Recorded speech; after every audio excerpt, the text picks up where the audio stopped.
Hi, everyone. Welcome to Understanding Hate, the landscape of hate in Alberta.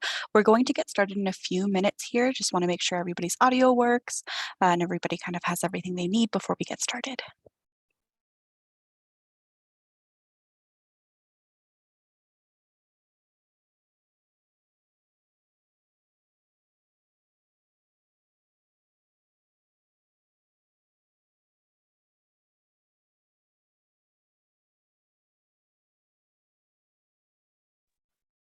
Okay, awesome. Hi, everyone. My name is Elaine Tran. Thank you for joining us this evening.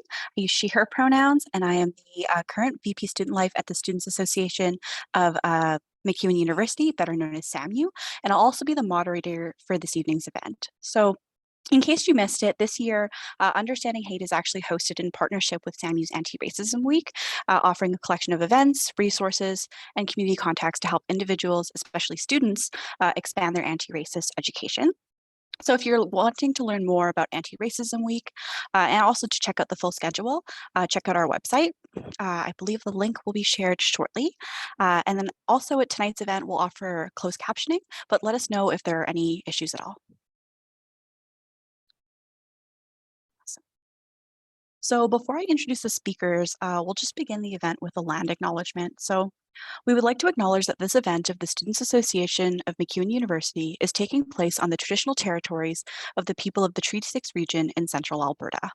We are situated in what we call the City of Edmonton, which is called Imiskutchi Wiskaigon or Beaver Hill House in Nehiyawan. This is the traditional home of the Nehiya and Michif and meeting place for many Indigenous peoples, including the Nagawe, Siksika, and Nakota Sioux, and other nations. So for everyone joining us today, we just have a few housekeeping items before we begin. So just to kind of give an overview of the event, the panelists are actually going to kick us off, each by providing their expertise and perspective on the current landscape of hate in Alberta. Then we'll have a question period at the end, and you can contribute questions using the Q&A box or the chat function. And please let us know if you have any issues with that as well. Now, without further ado, I'll introduce our speakers for this evening. So welcome Chinoya Ilu from the Organization for the Prevention of Violence. Chinoya's interests lie in crisis intervention, psychoeducation, violence prevention, counseling, and mentorship. She's previously obtained her Bachelor of Arts in Psychology, Master's degree in Child Protection, Family Systems and Support, and is currently completing a Master's degree in Counseling Psychology. She's worked with children, youth, and families for over 8 years, focusing primarily on family preservation and crisis intervention. She currently works for OPV as a caseworker to support individuals and families being impacted by extremism and violence. Welcome. Next, we have Gurpreet Kaur Balina from the Alberta Hate Crimes Committee. Gurpreet is the program coordinator for an initiative called Social Stride with the John Humphrey Centre for Peace and Human Rights. She's also the treasurer of the Alberta Hate Crimes Committee, and she's also the VP Outreach of Sangat Youth and is a youth leader with the Sifarish Network. She's passionate about youth activism, community initiatives, and anti-racism. And last but not least, welcome Irfan Chaudhry from Stop Hate Alberta. Irfan currently works as the director of the Office of Human Rights, Diversity, and Equity at MacEwan University, and in this capacity leads the development of human rights, diversity, and equity initiatives within the institution. He's also a hate crime researcher and founded Alberta's first third-party hate incident reporting tool, stophatealberta.ca. Welcome, everyone. So for tonight, we'll have a specific order we're going into. Like I mentioned, each of our panelists will have an opportunity to share their experience and perspective, or expertise and perspective rather. And we'll start off with Chinoya, then Gurpreet, and finally Irfan. And with that, take it away. Thank you, Elaine. So I'm just gonna share my screen here. You can just give me a moment.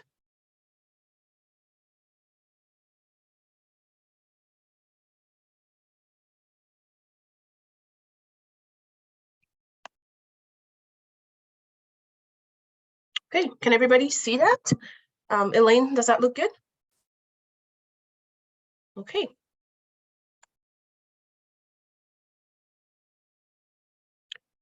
So thank you for having me. My name is Chinoya, and as Elaine said, I'm a caseworker for the Organization for the Prevention of Violence. So a big thank you to the planning committee for inviting me. I'm very happy to be here. And of course, like all of this information will be on OPV's website as well as the research. So we're going to start off just talking about OPV briefly. So what is OPV? So we are a nonprofit organization founded in 2016 to target violent extremism. Here at OPV, our services are free, confidential, and we are separate from government agencies and law enforcement. We have 3 lines of intervention, and our Evolve program, which I am a part of, consists of mentors with lived experiences. We also have social workers and a forensic psychologist on board. Also, we offer therapeutic support as well as internal and external referrals, just based on the needs of the client. So the rest of the work here at OPV is research-based, and it really involves collaboration and partnerships with other agencies as well.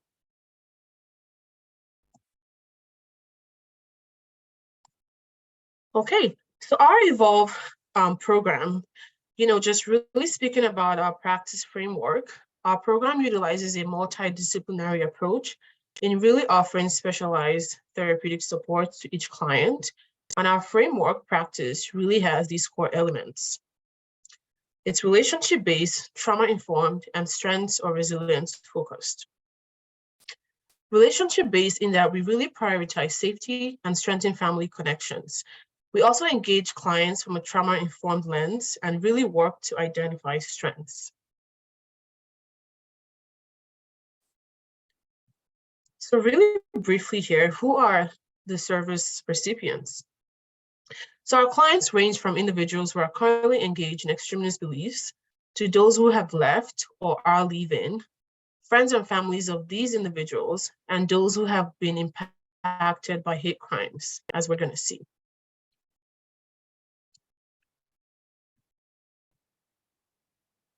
So next, I will be sharing some findings from OPV's latest research on hate, extremism, and terrorism in Alberta, Canada, and beyond.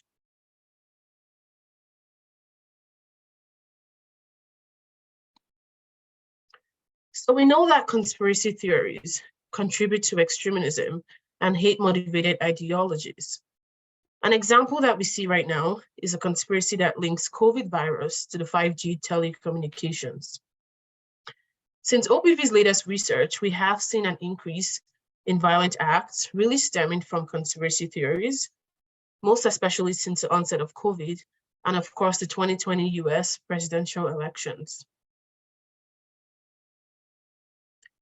But we also know that belief in conspiracy is not always an indicator that someone will commit a violent act.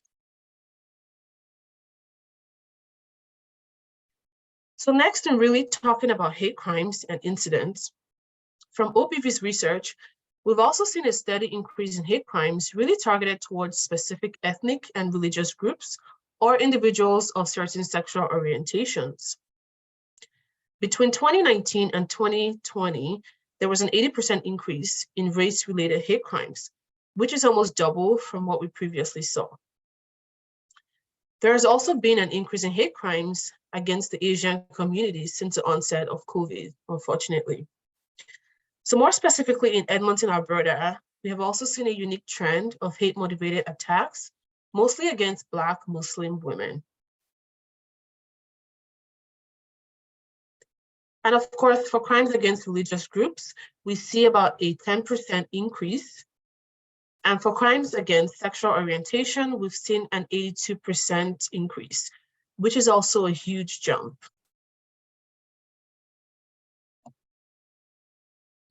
In speaking further about hate crimes, in the 2 largest cities in Alberta, which is Calgary and Edmonton, we see different trends, but overall, we have definitely noted increases in both cities. In Calgary specifically, the number of police reported hate crimes has increased from 80 in 2019 to 141 in 2020, indicating about a 76% increase.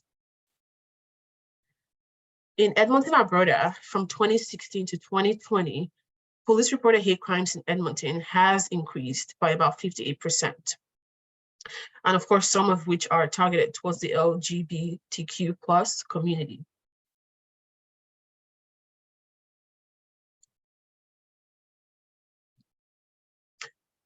So of course, in talking about stats, we know that underreporting is still a huge concern, as many victims are expected, as expected victims rather, are still hesitant to report crimes to the police, mostly due to marginalization and of course, past trauma.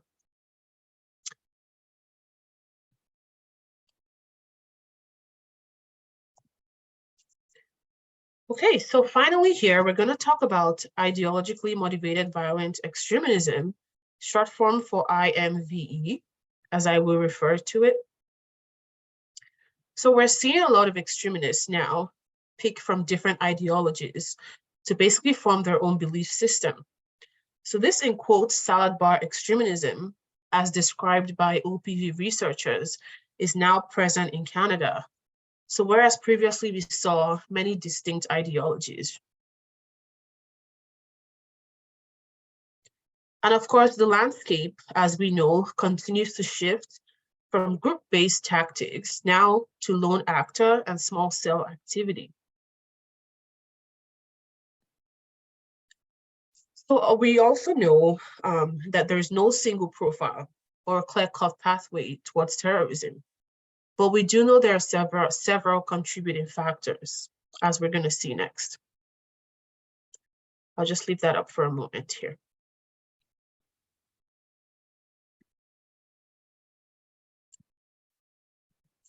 So in talking about risk and recommendations and a lot of contributing factors, we see individual experiences such as mental health and trauma as key drivers. We also see a lack of belonging and identity formation. And lastly, one social environment could really expose them to manipulation. Social environments can also include social media, as we see, in the case of a lot of youth.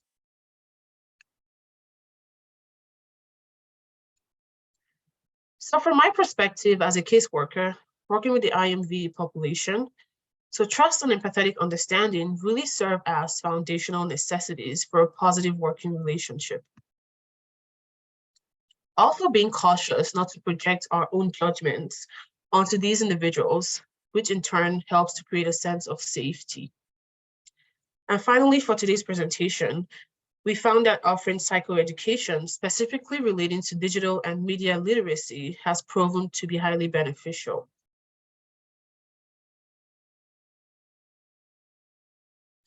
So really, just to summarize the key points for today, we see that after years of stagnation, and in some cases, a decline in activity, the anti-authority movement has really experienced some sort of restoration, partly due to the COVID health measures enacted during the COVID pandemic, and of course, the spread of misinformation.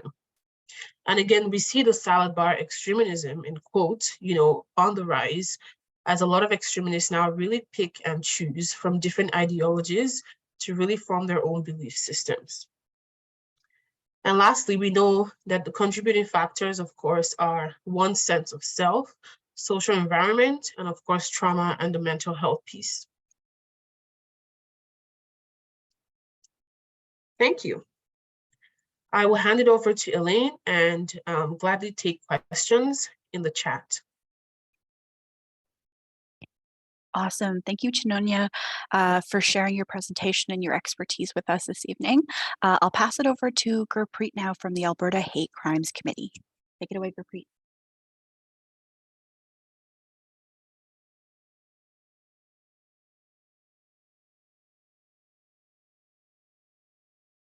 Sorry, I couldn't find the unmute button for a second. Can everyone see my presentation? Elaine, is it good?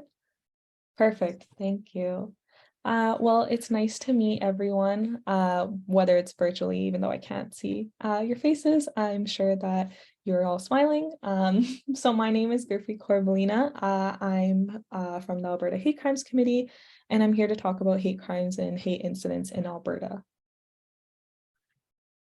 So with that, I'd first like to start off with a land acknowledgement. So we acknowledge that what we call Alberta is actually the traditional and ancestral territory of many people, presently subjected to Treaty 6, 7, and 8, namely the Blackfoot Confederacy. So that's the Kainai, Piikani, Siksika, as well as the Cree, Dene, Saulteaux, Nakota Sioux, Stoney Nakoda, and Sioux-Tina Nation. as well as the Métis Nation. This includes the Métis settlements and the 6 regions of the Métis Nation of Alberta within the historical Northwest Métis Homeland. We acknowledge the many First Nations, Métis, and Inuit who have lived in and cared for these lands for generations. We're grateful for the traditional knowledge keepers and elders who are still with us today and those who have gone before us. We make this acknowledgement as an act of reconciliation and gratitude to those whose territory we reside on or are visiting. So, what is the Alberta Hate Crimes Committee? The Alberta Hate Crimes Committee is a nonprofit organization, which is a collective of government, law enforcement, and community partners. We work together to raise awareness and provide education related to hate crimes and hate incidents in Alberta. Basically, we have built a province-wide framework to encourage a collaborative and integrated approach between law enforcement, the courts, and the community in addressing hate crimes and hate incidents. We first began in 2001 after the attacks on the World Trade Center, and the Alberta Hate Crimes Committee is committed to either working with or creating subject matter experts in identifying, reporting, and responding to hate incidents and hate crimes.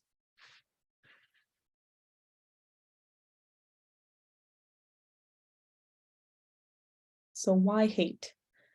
With this quote from Barbara Prairie, hate is used as a mechanism of power intended to reaffirm the precarious hierarchies that characterize a given social order. It attempts to recreate simultaneously the threatened, whether it's real or imagined, hegemony of the perpetrator's group and the appropriate subordinate identity of the victim's group. So what is a hate crime? While I'm sure some of us have an idea, this is the definition that we operate by. So, hate crimes are acts motivated by hate that are criminal in nature.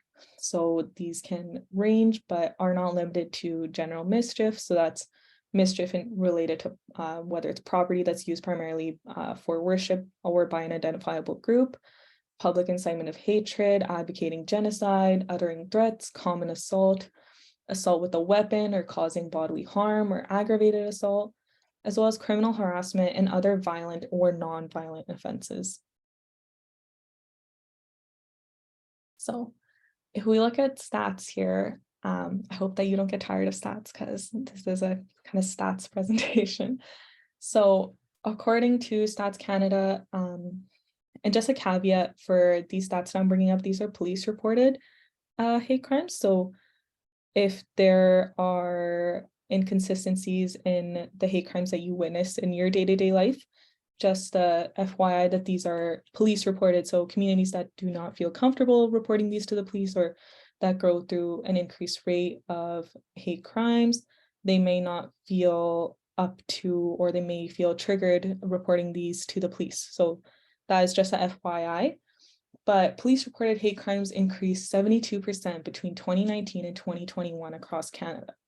Notable increases in hate-motivated crimes between 2020 and 2021 was that there was an increase of 67% of hate crimes motivated that targeted religion.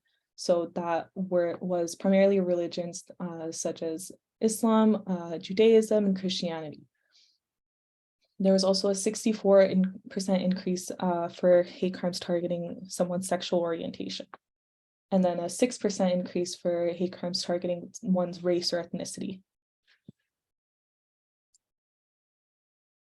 So this is kind of similar hate crime stats. So as you can see, the largest percentage of hate crimes are motivated by real or perceived race or ethnicity. The second being religion, then sexual orientation. There is a part for unknown. So that can be, say, myself as a woman of color, if someone is,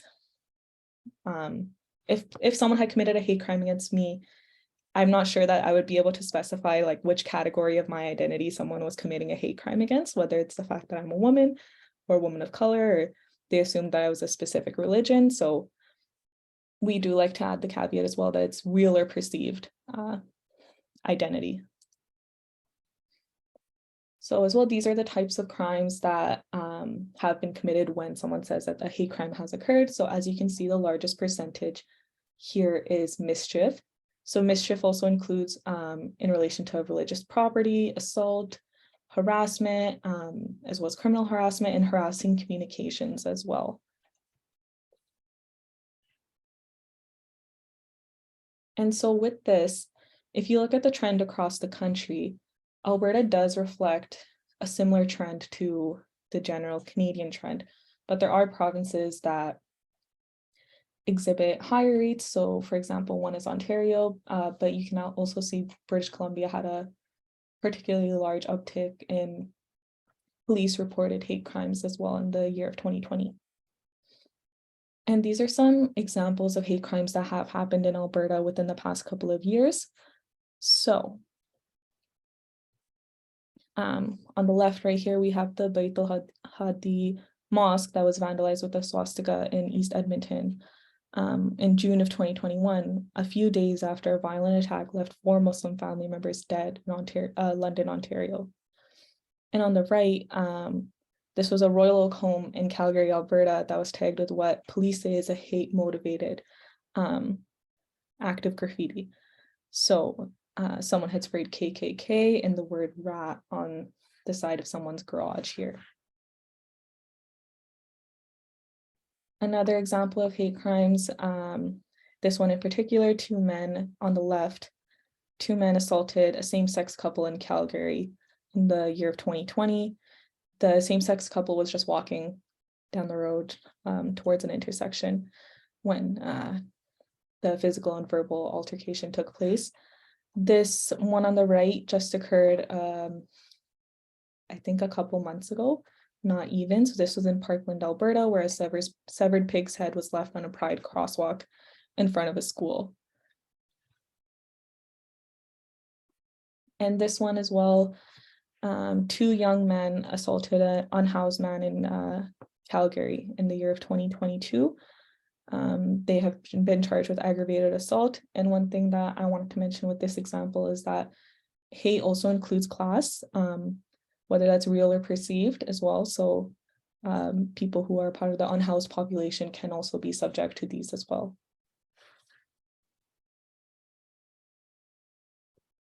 Now, the second aspect of hate that we talk about is hate incidents. So these are acts motivated by crime, motivated by hate that do not amount to a crime. So these can be things like derogatory slurs, hateful or provocative material or symbols, intimidation, online or social media harassment, as well as a physical act that does not amount to a crime. So in this slide on the left, basically someone who is Black was shooting a public service announcement in Edmonton's downtown about how great the city of Edmonton is. In that video, there is a gray 4-door sedan that approaches the person involved, and the man is yelling racial epithets at the person. In the right, this is provocative symbolism such as the Nazi flag that was shown at the Freedom Convoy protest in Ottawa in January of 2022. So while these are not illegal, they are still hateful.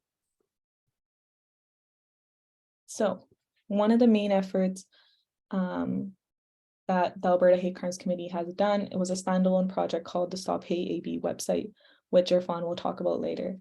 But it was created to better document and report hate-related incidents in the community, as well as provide accessible information about hate-related incidents to better inform the public and other stakeholders. And what I'll leave you with now is that knowledge is power, information is liberating, and education is the premise of progress in every society and in every family. So AHCC facilitates and encourages partnerships, coalitions, community of practice, research, as well as education awareness. And one of the main efforts that we're engaging in right now is a series of focus groups across Alberta. So our main, mandate or our main motivation for doing these focus groups is in order to better understand the scope and impact of hate crimes and hate incidents in Alberta. So I'm sure I will try to either find the link or someone will drop the link in the chat that'll have the various locations that we are hosting these focus groups in across Alberta. And I do encourage you to sign up for these sessions and contribute to this research, because without research, unfortunately, there's not a lot of weight behind our words, and research really does drive a lot of the change that we need, and whether it's policy or in society as well. So I will leave you with that, and I will leave you with a nice little thank you slide. Thank you. Thank you, Gurpreet. And I believe the link now is in the chat if you are looking for more information on the focus groups. And finally, we'll pass it over to Irfan.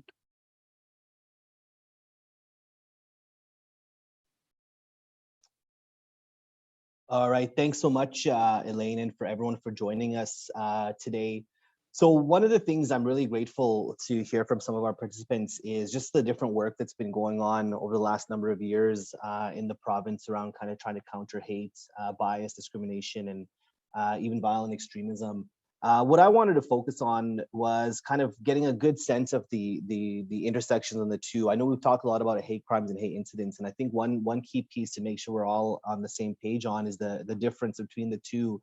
Of course, if there's a criminal element involved with someone, approaching or committing a crime against someone based on, race, religion, sexual orientation, gender identity, many protected grounds under the Human Rights Act. If there's a criminal element involved, of course, that fits the threshold of a hate crime. But we also know that there's many things that happen that still are motivated by bias and discrimination towards identifiable groups that don't hit that same threshold of a criminal act, but still have similar impacts. And that's where a hate incident would fit in. And so what I'm going to be kind of focusing on is some of the things we've been seeing through the Stop Hate AB.ca third-party hate reporting tool. This is one that we established in 2017, and some of the work I was doing with the Alberta Hate Crimes Committee, and now even with the work I'm doing here at MacEwan, we still continue to kind of maintain and monitor that page on behalf of the Alberta Hate Crimes Committee. But I think it's really important to get a sense of, what's officially documented, which, we've heard a little bit about, and I will just quickly share just a few quick, pinpoints as well, but also what doesn't get reported, because that also gives us a good sense on, the impacts of hate. So hopefully you can see my screen. I'm having some technical issues here when you have like a couple of screens on the go. So I'll do my best to make sure I can explain things as properly as possible without necessarily seeing everything I need to see. So I'm going to be testing my memory here, I guess.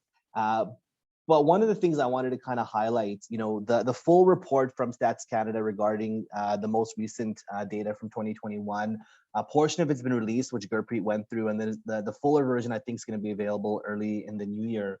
But when you look at some of the trends with our two largest cities, so Edmonton and Calgary being the green line, and then Edmonton being that blue line, we are seeing steady uptakes since 2017 in terms of the police reported hate crimes in our province. And I think that's an important distinction to make, as Gurpreet had mentioned, because these are things that get reported through the police, that police acknowledge and then capture officially in their reporting systems. And then when they have the reporting that they do to Stats Canada through the Uniform Crime Report, it gets further verified in terms of a police reported hate crime. But we don't see the things that don't get reported through to police. And you'll see in Calgary, for example, there's a bit of a dip in 2019. It's not because there was any more or less police reported hate crimes. There was a blip in terms of the police service in 2018 sending their data to Stats Canada. So that's where you see some of that discrepancy as well. But we have seen some interesting, trends that I would like to focus on just in terms of some of the data that's out there. Stats Canada trying to be more,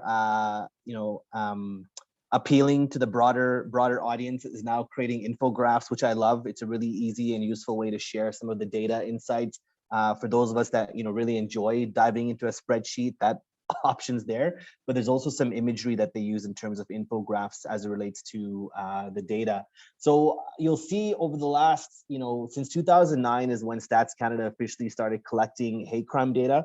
Just let that sink in a bit. It's just over 10 years that we've formally officially documented and captured hate crime data. Prior to that, this information wasn't really captured in any meaningful way. And also there was historically delays. They were almost 2 or 3 years behind in their hate crime reports. And it wasn't until, unfortunately, the Quebec mosque shooting that compelled Stats Canada to make a new standard that, hate crime reports will be released as timely as possible. And so now they are at least as up to speed as possible. Still about 1.5 years behind, but it's better than what we were seeing in the past.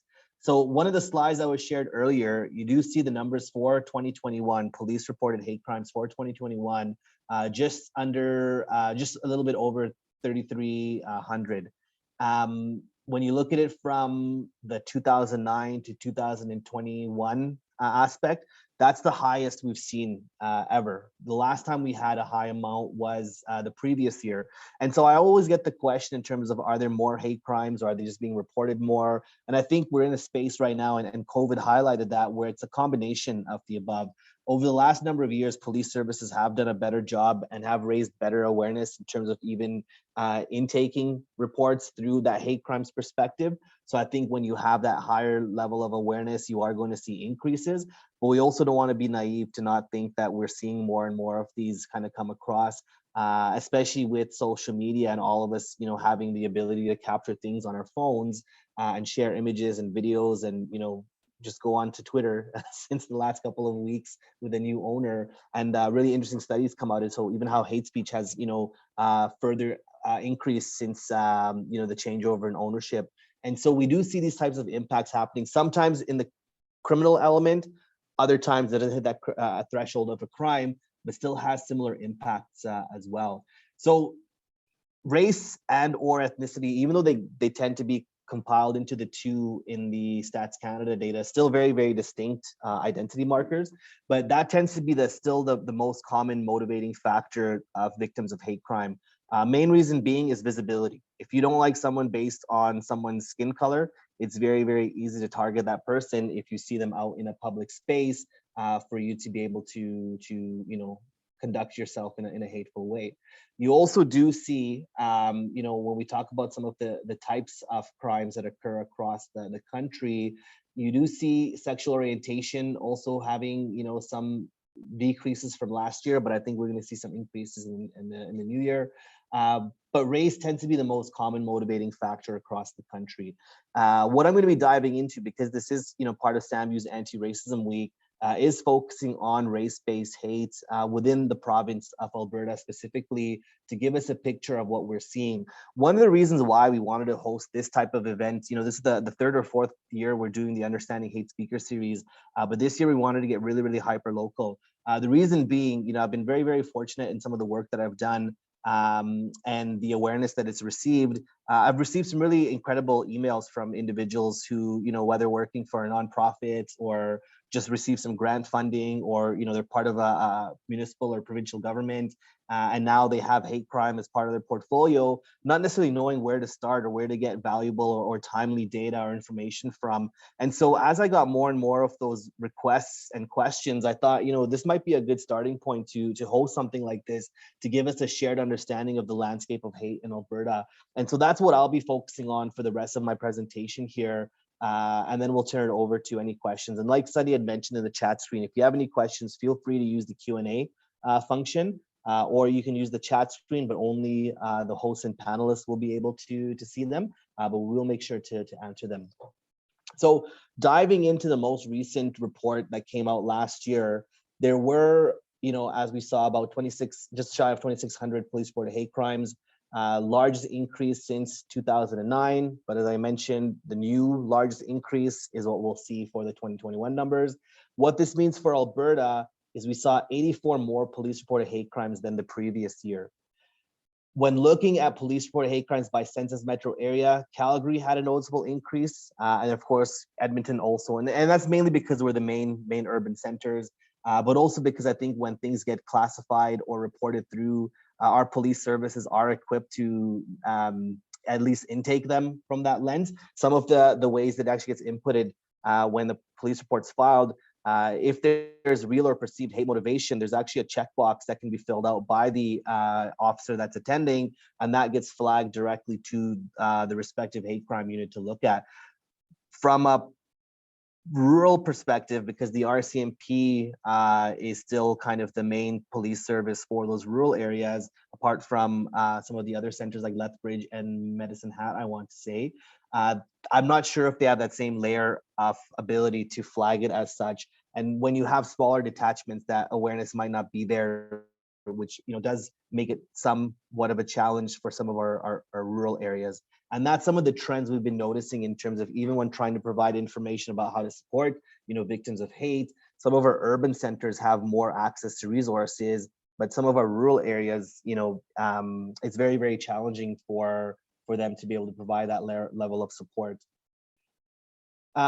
Just from a national perspective, while nonviolent hate crimes account for the majority of hate crimes in Canada, the number of violent hate crimes rose from 865 to just over 1,100 in 2020. I'm going to be curious to see if that continues on with the trends. And, as our first speaker had mentioned, with Edmonton and Calgary having, in a very, very short window, violent assaults against majority Black Muslim women who practice wearing the hijab, I think those are considerations to keep in mind in terms of layers of violence. Traditionally, what we see is when it's race or religious motivation, they tend to be more on the nonviolent side with your mischiefs and damage to religious property.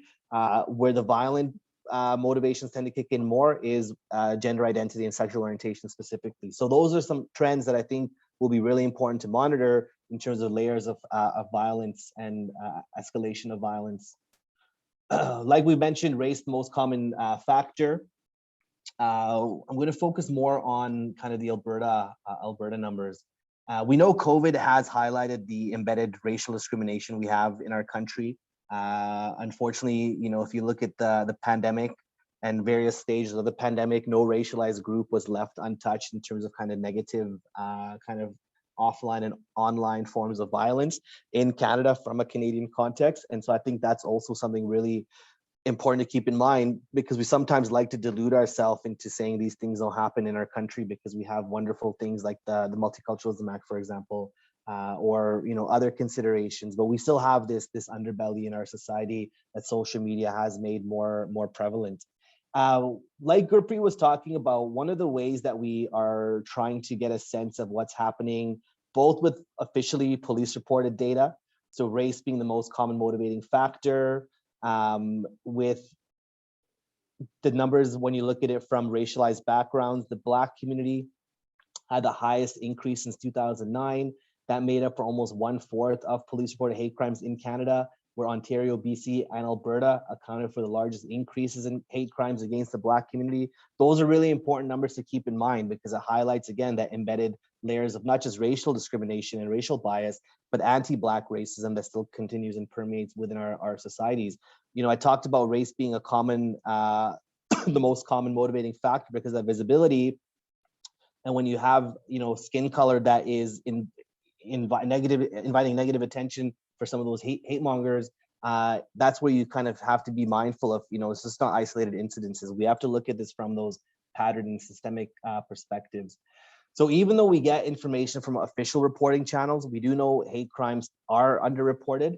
And one of the ways that tries to fill in that gap, and the research kind of highlights, is third-party reporting mechanisms. So Stop Hate AB was created in 2017, again, shortly after the Quebec mosque shooting. And it was a way to be able to at least document and capture some of the hate incidents that don't necessarily make it to the threshold of a crime, but still impact communities in very, very similar ways. And so since 2017, we've received just over 677 reports to the Stop Hate website. But because of the vetting mechanism that we have in terms of how you look at the data, we've removed 326 of them. And it could be because they were duplicate entries, or more likely what we see is frivolous entries, or we can't validate it as a hate incident when we look at the bias indicators. So really what we've seen over the past number of years since 2017 is about 350 of the validated totals that we've had. Similar to what we saw with the Stats Canada data, is race and ethnicity tend to be the most common motivating factor of what people are reporting through to stop hate. What types of incidents do we see? Oftentimes it is derogatory slurs. The example that Gurpreet had mentioned around that local Edmontonian who had a racial slur hurled at them while they were filming promo about how awesome Edmonton is, that technically wouldn't fit the threshold of a crime in the context of that interaction. So, you have derogatory slurs, you have intimidation, you have hateful, provocative material or symbols, graffiti or defacement, or other. And even though something like graffiti or even to some degree hateful material would dive into a possible element of an official hate crime charge, so there's criminal elements there, there are some considerations where we do still capture those incidents because they don't hit the criminal threshold, but still impact communities. I'll give you one example in the next slide here.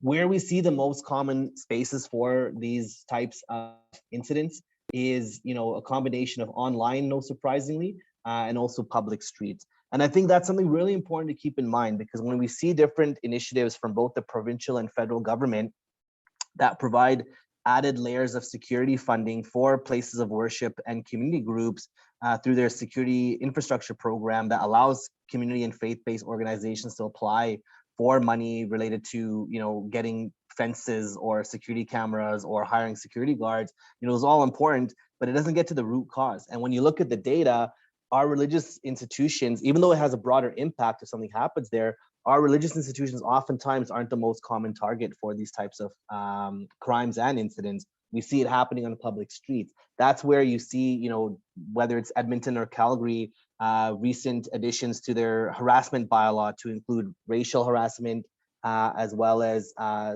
sexual harassment as language within those bylaws. That's a starting point. But for it to be applied, that's where we're starting to see it being a little bit more of a challenge there. So we also do see, no surprisingly, Calgary and Edmonton is where we received the highest number of our reports, but we also have received reports from Red Deer, Lethbridge, Fort McMurray, and of course, not saying that these things aren't happening in other communities in the province. It's just the awareness of the tool is likely higher in some of the major areas. So this is one example where we would receive this, and for the average observer, they might just think, hey, it's just a sticker on a phone box. This one's from Calgary, but this is actually connected to an active hate group, big in the U.S., but also now popping up across Canada. And a quick Google search kind of highlights this group. One of the most prominent and sophisticated propaganda organs for the white power movement, producing high quality documentaries that celebrate, white power groups and introduce viewers to the nationalist lifestyle. These are the most common things that Stop Hate receives in terms of some of this hate material that might pop up in communities that on surface might seem innocuous, but when you get a sense of what's kind of motivating or behind it, it does give you a good sense. And from a tracking perspective, it does inform us now to get a sense of what groups might be present within the communities and how that might be impacting said communities as well. So the last thing I'll share, Gurpreet and Chinunya both mentioned it, the data fuels action. I think when we have the information available to us, it helps us fuel action. When we have a lack of data regarding discrimination, hate, bias, outside of police reported hate crime data, we are really, really at a disadvantage. That's only one aspect of the data that helps inform what's happening. Academia and community organizations can fill this gap. So that's, sessions like this do allow us to share that information. And with that, you can always email me, not hate email, nice emails, please. Or you can follow me and then block me on Twitter. Although I'm going to look into paying for like, what is it, $8 a month for a verification badge.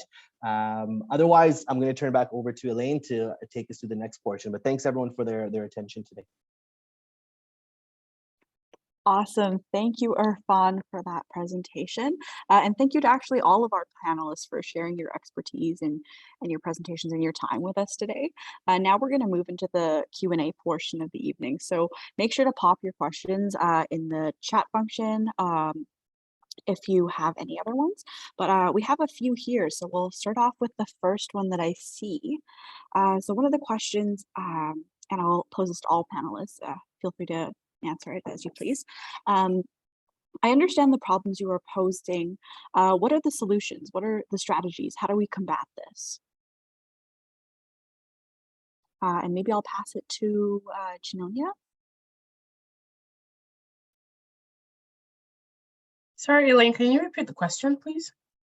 Yeah, for sure. So the question is, what are the solutions or strategies and how do we combat hate crimes? So really for solution and strategies, we really just look at psychoeducation. So we do a lot of research to really just, put the awareness out there. We do a lot of psychoeducation. We work with family members as well who call in, a lot of them concerned about loved ones. So the goal is really to start engaging with these individuals early on, right? So prior to the former, we try to engage with them early on and just really educate them as well. And so far, we've seen some positive changes with psychoeducation and as well as supporting them in a non-judgmental manner, of course. And over time, we've seen a lot of individuals really challenge the ideologies that they have, and just really become open-minded, as well as starting to see things from the other perspective. So that's really, that's what I've noticed as a possible solution, right? Of course, this is a long-term journey, so there's no quick fix, as we see. There's a lot of family dynamics as well that come into play, and a lot of times that takes, a lot of time to really work through, right? Thank you.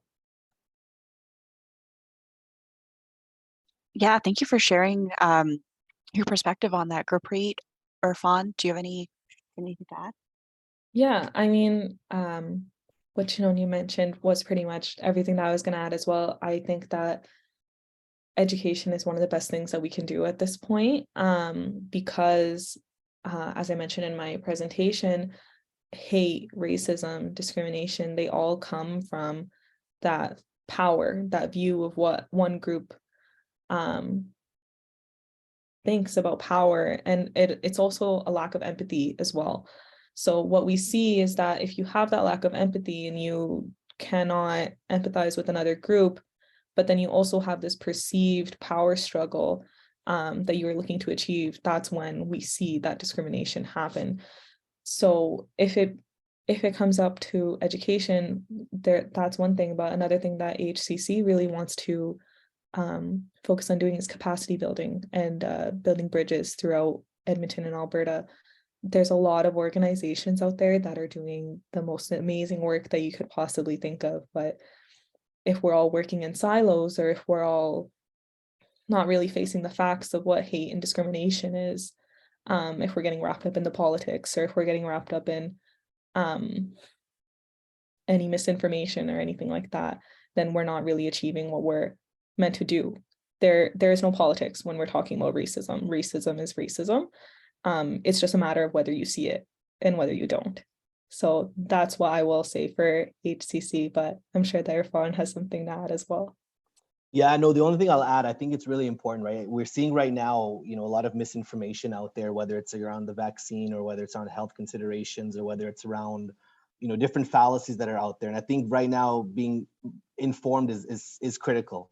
Everyone, of course, has their beliefs, their values, their systems. I'm not discounting that, but I think being as informed as possible from an evidence-based perspective is critical, because we are seeing a lot of polarization right now, which I know the OPVs and some of the work they've been doing has been highlighting that as a key consideration. But the other piece I just want to add, with the question, when you talk about microaggressions in a workplace setting or like a classroom setting, let's say, technically that wouldn't, hit anywhere the threshold of a hate crime, let's say.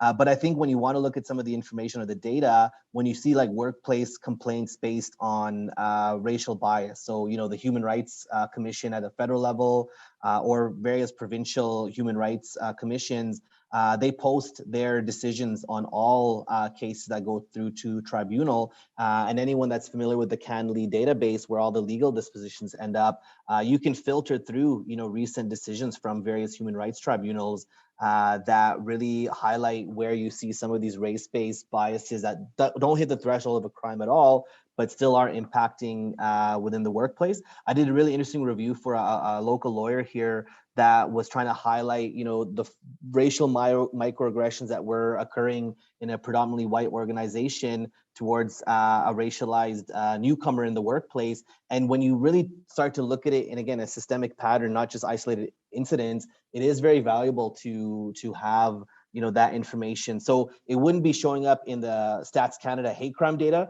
but you can find that data elsewhere in terms of some of the human rights legislations that are there as well.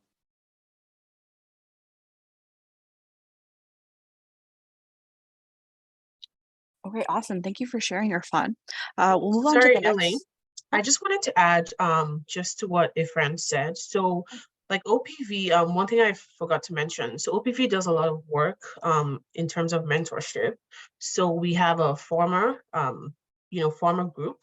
So former in terms of those who have disengaged from extremist beliefs. And of course we see people looking to disengage really benefit from just establishing that connection to a former group. So we see a lot of support from that group as well. So that really helps with disengagement from what we see.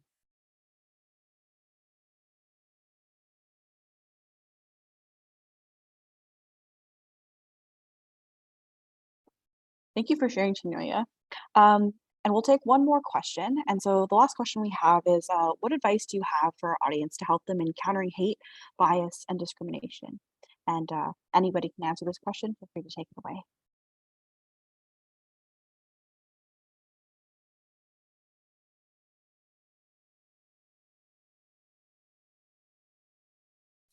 Maybe Gurpreet, we'll start off with you. Yeah, so if I understand the question correctly, it's what can we do in terms of like encountering bias? Can you repeat the question? Yeah, I'll repeat the question. So what advice do you have for our audience to help them in countering hate, bias, and discrimination? Okay. Yeah, I mean, it depends on if it's in person, if it's on social media. My advice is to take a second, assess the situation, assess what's going on, assess your safety, and assess whoever's being targeted, their safety as well, because I hear the phrase "don't be a hero" quite a while, but it's also don't be a wallflower as well when it comes to situations like that. We've all seen situations in the past 2 years or so that have proven why it's important to have bystanders intervene in these kinds of situations. So I think bystander intervention is one of the most important things if we're talking about in person. If it's online, whether it's social media, or in person actually as well, don't fight fire with fire.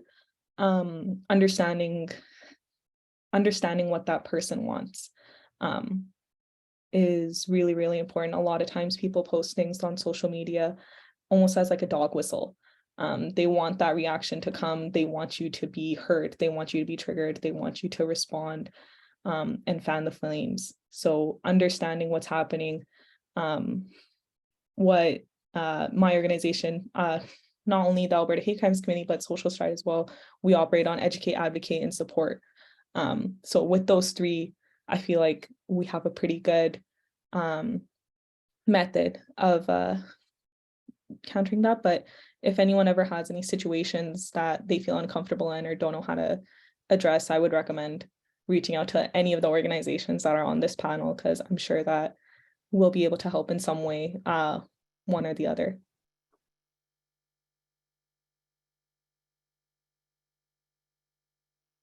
Arfan, I'll call on you.